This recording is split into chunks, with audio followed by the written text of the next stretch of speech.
Welcome, everyone. I'm really excited for the special feature of the town hall. It is members only event. Welcome members and hopefully future members from the UKG team. So you're really excited about the UKG Ventures, and we've got a special guest. Ed Park's going to lead us through a little discovery around what's going on behind the press release that we covered last week. And this is hot off the press, so pretty exciting. And those that aren't familiar with UKG, Ed will introduce the company a bit.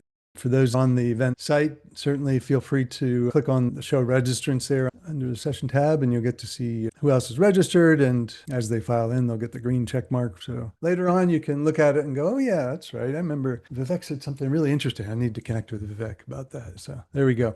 All right, with that, really excited again to introduce Ed Park, the VP of Corporate Development for UKG, which covers a bunch of roles, which I'll let Ed introduce himself on those.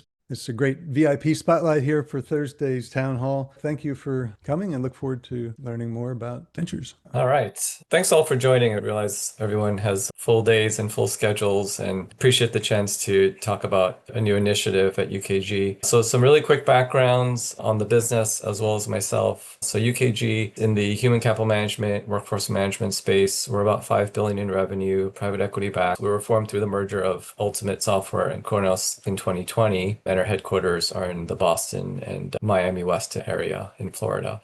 Most of our revenue actually is North America. We work a fair amount with multinational, and so we have customer presence in over 100 countries. We have scale in the UK, Australia, and France. That gives you a little bit of context on the business. We did rebrand this fall to focus our business and our messaging on frontline workers specifically, and that is one of the themes that drives our initiatives going forward. So if you look at our website, it's all about what do frontline workers need in their day-to-day employee experience. We absolutely still address the needs of knowledge workers. And so we have plenty of customers across all vertical industries. Some of our strongest and largest verticals include healthcare, retail, and manufacturing. But again, we cover businesses all over the world and all industries, as well as all customer sizes. We sell to both small as well as large enterprises. We have 2 platforms that we bring to market. We have UKG Pro, which is full suite workforce management and HCM. And we have UKG Ready, which is also full suite workforce and HCM for companies below 2,500 employees. So that gives you a little bit of background as we talk about some of the other initiatives. So in terms of my role, I've been with UKG 14 years. I lead corporate development. The scope of corp dev includes M&A, post-merger integration, managing a few of our acquired businesses on a transitional basis, and now the venture program. Before UKG, I was doing corp dev at a business that was acquired by IBM in the marketing automation space. And prior to that, I've worked at a number of startups in different roles, including product management as well as implementations. I'm based in the Boston area, in case anyone is local, would love to get together. So that's some quick background on the business and me, and wanted to go ahead and jump into the program. Feel free to ask questions as we go, although I may need prompting if someone has questions. Got you back there, Ed, no problem. I'll lay out the basics in terms of our program. We're taking a crawl, walk, run approach. We're investing off the balance sheet. We don't have a dedicated fund at this time. We're figuring out resourcing. I haven't built out like a whole separate team to do this. But really, this is a way to extend our innovation activity. We see this as a strategic program as opposed to just a way to invest. It's really a way to engage in the ecosystem, especially smaller companies in the ecosystem that we might not normally be able to engage with otherwise. In terms of our current focus for investing, absolutely focused on frontline workers with an AI theme, which shouldn't be a huge surprise. In terms of investment focus, it's really companies that have figured out go-to-market fit that could become a potential commercial partner. So Series A and B are ideal, but we absolutely are looking at companies that are smaller and larger with check size, call it a few million. And we're not restricting ourselves geographically. We're definitely open to businesses all over the world. And as mentioned previously, one of the success criteria of this program is to ideally find partners that we can bring to our customers. Let me pause and see if there's questions. Yeah, I've got one real quick. The A or B is your focus with potentially smaller or larger deals or stage of the company. I presume you're not typically going to be the lead investor. You'll be on a follow basis. Yeah, thanks for calling that out. We'll be follow-on investors. We won't be leading rounds at this stage. We're really focused on the strategic reasons for investing more so than financial reasons, although the financial aspects do matter for sure. Sounds good. Anybody else? Maybe you will come to this just real quick. Is this purely just the investing and ventures, or is there some sort of a supporting incubation program to go along with it? We actually have a little bit of context within UKG that I can talk about. Let me keep going and then we'll circle back to that. I was talking a word about what would be helpful for people to hear. Wanted to give a little bit of exposure on our process to the extent that it's helpful. I think the key point here is when we think about investing, we need sponsorship from our product management team, which is effectively the GMs of our business. So whenever we come across an opportunity, or alternatively, we may partner with our product team and they may identify areas that are of interest, that'll drive which companies could potentially be a good fit. In the end, everything falls under the build by partner strategic conversation. I'd say for the most part, when we invest, it would be in businesses that absolutely are a good fit for a go-to-market and long-term could be an acquisition, but it's not the primary driver. It's definitely not something that we expect to happen anytime soon. It is a quick filter of, is this something we would want to own? And again, that suggests strategic value. In terms of bringing things to our investment committee and building a business case, it's the usual stuff you would expect. We need to identify what's the problem that's being addressed and how big is that problem, the value to UKG, both from a strategic and commercial perspective. Commercial meaning, if we were to partner, what do we think the financials could look like? Financial analysis, if it's a small company, this is relatively light in terms of diligence and expectations, but it's certainly something we need to do. When we think about valuation and deal structure, we are targeting, call it to 10% ownership when possible, because that does drive financial returns, but relatively flexible right now. And some of these other points, again, are pretty standard for a business case. If we're going to invest, how are we going to use the funds? And internally, we need to be clear on what the risks are in the investment and plans for mitigation. So the process here is if we get product sponsorship, do some initial conversations and demos and build a business case for the investment committee. And if there's approval, then we'll negotiate a term sheet and run through a standard diligence process for, call it 30 to 45 days, after which we'll close on the transaction. Then this is the point that was just raised. There are opportunities to engage with other parts of the UKG organization. We have a labs group as well as a partner group that I'll address on the next slide. And then basically partner with them in parallel with keeping in touch with the business that we've invested in. Before I go to the next slide, any questions on this one?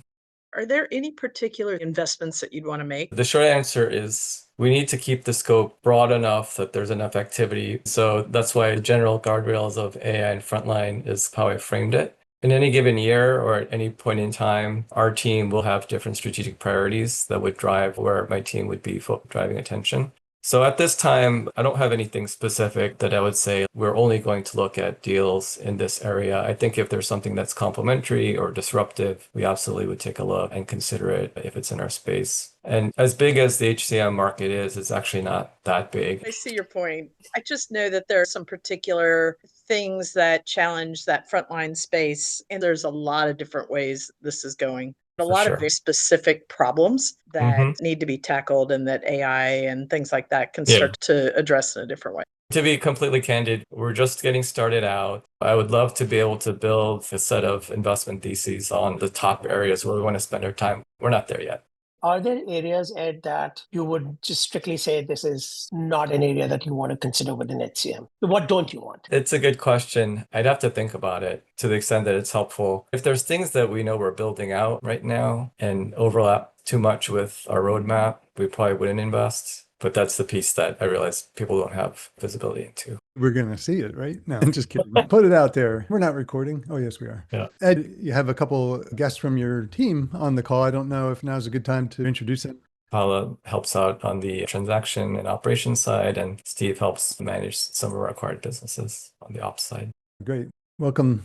Glad to have you all and look forward to future collaboration opportunities.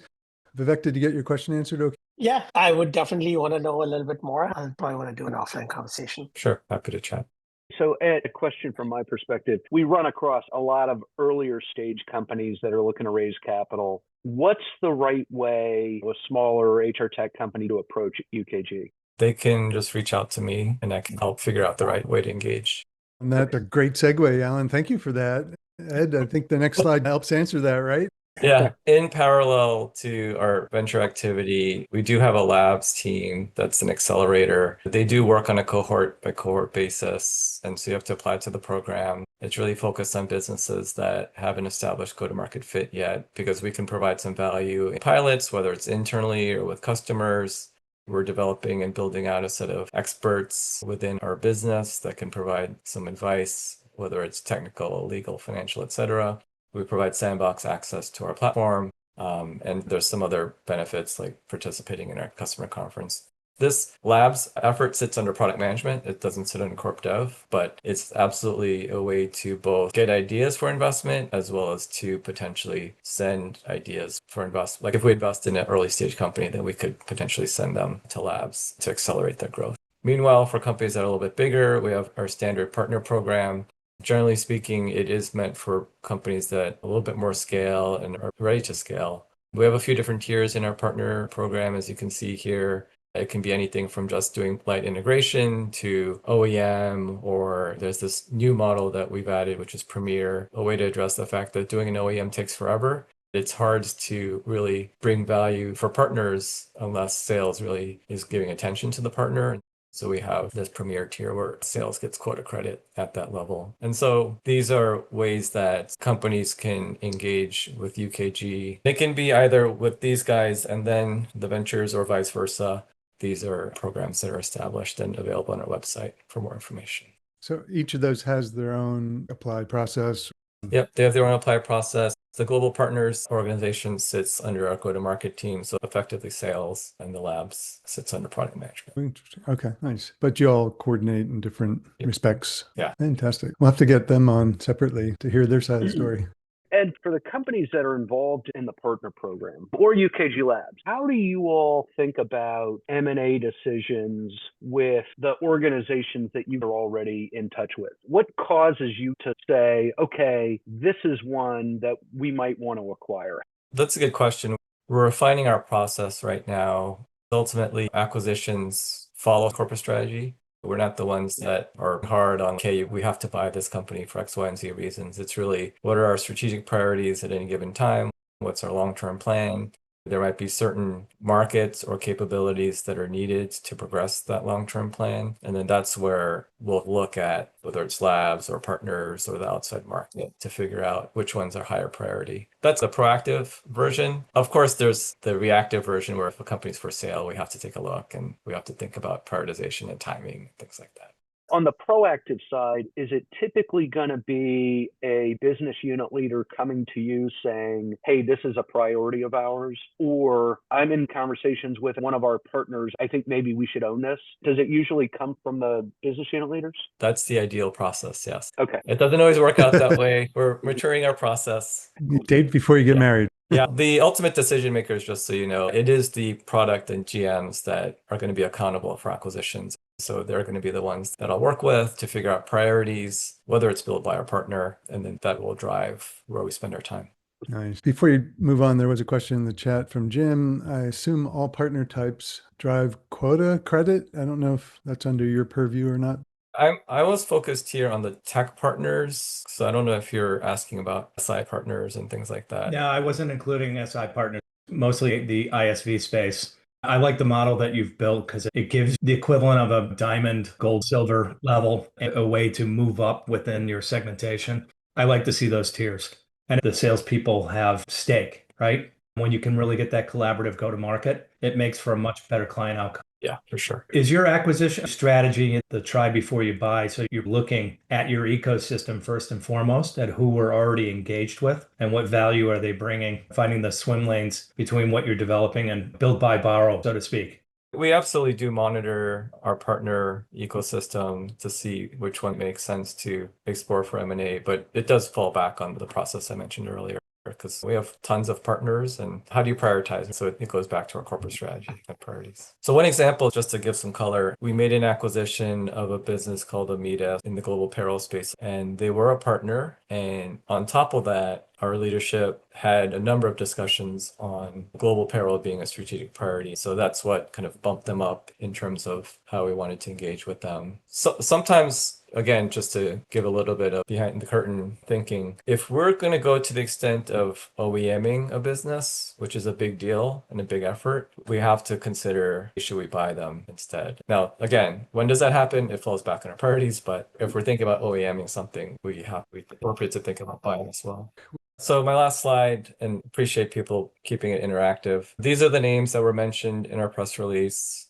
Again, just starting out in terms of investment activity, we thought it made sense to partner up with an investment firm. So we like the UKG Ventures because of their focus on our space, pretty much exclusively. And it's a way to get smarter about investing, to get some exposure to deal flow, and to partner up with their portfolio companies. We made a small capital commitment with them.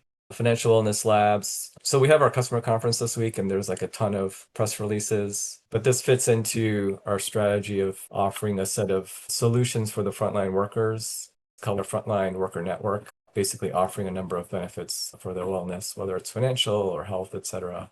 The nice thing about working with this company is we're doing some co-development work so that they can leverage the data in our systems and provide some unique insights for the employee that's using the solution. On the surface, it sounds pretty undifferentiated, but what we're trying to do with them is really what makes it different in terms of the data that we offer. And then Intermezzo is in the global payroll space, AI native. They're using AI to build payroll engines much faster than you normally could to both build and keep up to date payroll engines across many countries. And so we see them as a good way to partner and address the needs of our customers worldwide in terms of how you do the pay calculations and gross to net and things like that. On a related note to that, you just said worldwide, and I know you already have operations and customers all over the world. Do you see that UKG Ventures is going to be investing on a global basis, or mainly the North America or US market? Yeah, we absolutely are open to looking at businesses all over the world. So if you come across businesses or ideas outside of North America, then we're always happy to take a look. Any other questions, comments? The timeline you had there, what was it, 30 to 45 days or something? Super fast, but I think that's after you already submit a term sheet. That's right. It's mostly confirmatory. So, talking to references, doing all the legal diligence work. A lot of the work does happen up front. On your website, you have the form. If there was some kind of interest, then it could be, days till they might hear or never, from an expectation standpoint, what the process looks like until you get to that term sheet. It's going to be tough to respond to everyone through the form. So I've set up an auto response basically saying, if we see a good fit, we'll respond. It's a terrible response. I set up the auto response as expectations. It's meant to be a catch-all. If people don't have a direct line to me, I'm always happy to take introductions.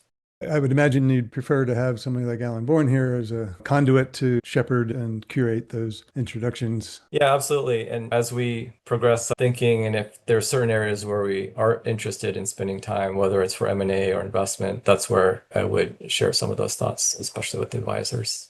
I'd be curious, if you don't mind, just a quick use case scenario here. We've got Trevor Higgs on the line, one of our corporate members, and building out an amazing suite for assessing people's skills and talents and things like that. Trevor, if you could give an elevator pitch just to get a sense from Ed. We talked about labs and ventures and partners and stuff like that. What might be the better entry point for where he is now and that kind of thing, if you wouldn't mind?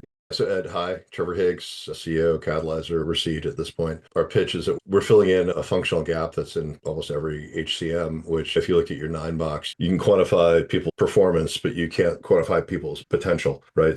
So what we do is we actually quantify people's potential in every role for every job in every company, personalized for the company. We also bring the data back in and plug it into the system so they can use it within their workflow to make the HCM or whatever talent product better, more complete, and have people work within their core HCM. So we want to be able to fix that one little piece. So we've had 6 clients now. We've had great success in trucking. We're doing a lot of call centers, like that frontline talent piece. We'd love to partner up with you, but we're small. How would we engage with you? Let's see. So I guess part of it depends on what you're looking for, what would be helpful for you. I think given the stage, labs is certainly a good place to reach out and build a relationship. I think if you reached out to our partner team, they would probably say too small. Right. And alternatively to labs, connecting with our product team, although they're, inundated as well. So yeah, I'm just thinking aloud. I think labs is probably the right place to engage first. Okay. With SAP, we're in their store and reaching out to individually talk to each ISV sales guy to talk about how we can bring value, partner up with them, but it's a long slog. So how do we engage with you guys so we could do it better, faster? Despite what I said, our partner team talks to plenty of smaller companies. It doesn't hurt to just make the introduction, build the relationship. They may say, hey, let's keep in touch. So that might be another angle where you can, through our website, you can reach out and just build a relationship. Okay. Yeah, eventually we'd build the integrations into the system so we could be able to put things through. And there's probably some console work to be able to place the data within the screens. All in all, there's a bunch of information we need to gather, talk, and work through to do that. So that's how I was looking at it. Our partner team is great. They're always happy to have those types of conversations, even if the answer is, hey, there's only so much we can do at this stage. And then we're also looking for investments too. We're looking to raise $2 million so we can grow. We have a product that's ready. That's great. Ed, thank you for sharing that. I suspected that, but it's good to hear your take on it. And also with the labs, and maybe we'll have them in. I imagine they're engaged pretty much in Aspire this week. And you had 2 acquisitions announced this week at Aspire. That is pretty exciting. Right. We're picking them up in our newsfeed for tomorrow's town hall discussion. If anybody wants to come back and dig into that. It's a good time right now. We're staying busy and we're looking at a bunch of things right now. I bet. Some of your competition, at least from the side of Ventures group, you've got ADP Ventures, Workday Ventures, SAP does some investment, but Oracle. Do you ever see them jumping into the game and saying, hey, we're going to stand up a Ventures group? What's your position on the competition for these companies you might want to invest in from the venture side? Would it be from them, or would it be regular venture capitalists that you're competing with or following on with, maybe like you did with Acadian? Yeah, I mean, if you look at it from the perspective of the startup, they would look at strategic investors different from institutionals. And so I would think that we'll be open to working with multiple strategics. Some will hang their hat with one. We're still filling out the landscape in terms of which ones will be more collaborative versus others. But my approach right now is to be pretty open in terms of how we approach things. That's great. Well, that may be a good place to end this discussion today, and really enjoyed the questions and your willingness to be open and exploring answers. And so thank you, Ed, for taking the time. Thanks to your colleagues for coming and joining, listening, and hopefully everybody learning. Any final remarks in terms of UKG Ventures? I appreciate everyone taking the time. Thanks, Ward, for the opportunity. I've laid out how you can connect with us and engage with us and on the website, and I'm happy to connect over LinkedIn as well. Fantastic. On our HR Tech Alliance's website, you've got the attendees and you can network from there. Not everybody is able to make it, but I know some are looking forward to the recording once you approve it, and certainly helping the world discover UKG Ventures and the other groups that are part of your program. Really a well-respected organization. Even SAP and other places have said they really think you guys are doing a great thing. So let's keep up the good work. Thanks. Appreciate it. A huge shout out to our 2,000 plus members, especially our founding and corporate members, for their continuing support of the HR Tech Alliance's community platform. It's our subscribing members who provide the primary funding that powers our community platform and empowers our mission.